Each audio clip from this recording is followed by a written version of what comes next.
Okay mga kaibigan, Silver Voice TV, mainit na balita. Arrest warrant versus Apollo Kibuloy at 5 pang iba inilabas na po ng Davao Court.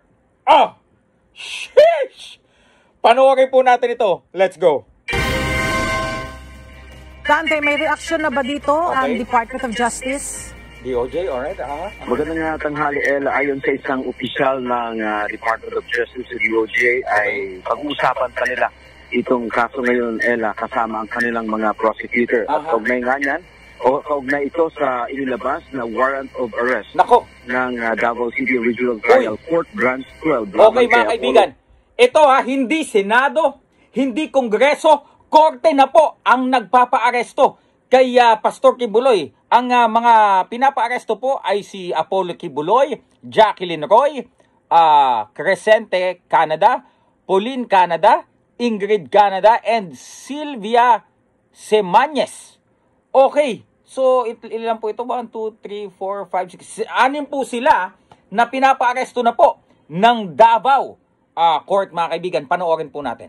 Kibuloy at 5 pa nitong associate na sina Jacqueline Roy, Crescente Canada, Okay. Pauline Canada, Okay. Ingrid Canada, Okay, puro taga-Canada yan, Semañez. Ayon Sige. sa hukuman, may batayan para ipapaaresto si Kibuloy Nako. at ang 5 pa nitong mga Kala ko kasamahan. na. Itong Lunes, April 1, inilabas ang arrest warrant sa Okay. perpalo ni Judge Dante Baguio. Okay. Pero batay sa impormasyon na nakalagay dito, noon pang March 14, unang ipinag-utos ng hukuman na ipaaresto si Okay. Kibuloy at ang Okay. mga kasamahan nito.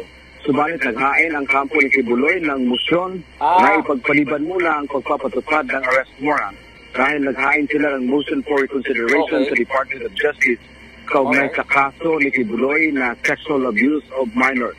Noong March 19 ay una nang naglabas ng arrest order ang Senado laban sa Yes. religious leader dahil sa Senado, hindi Kongreso. pagsipot sa pagdinig ng komiteng Okay. pinangungunahan ni Senator Risa Ontiveros kaugnay sa mga Saludo, aligasyon Senadora ng Risa. pang-aabuso ni Kibuloy. Sa kanyang pahayag kasunod ng arrest warrant ng korte kay Kibuloy, sinabi ng mambabatas na bilang naanya ang masasayang araw ng religious leader at naniniwala siyang mahuhuli ng mga otoridad Okay.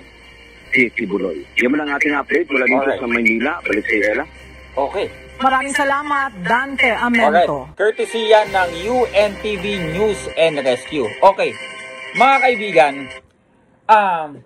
personally, no, ito po ay isang success. Maituturing po nating tagumpay sa Philippine Justice System. Kasi dito po nagpapakita na regardless of your status in life, mayaman ka man, sikat ka man, may impluensya ka, may mga connection ka man, gumulong po ang hustisya. So sa lahat po ng mga alleged victim po nitong si Kibuloy, personally, I felt na you guys will be, vindicated kahit ipapaaresto pa lamang, wala pang sentensya, mga kaibigan.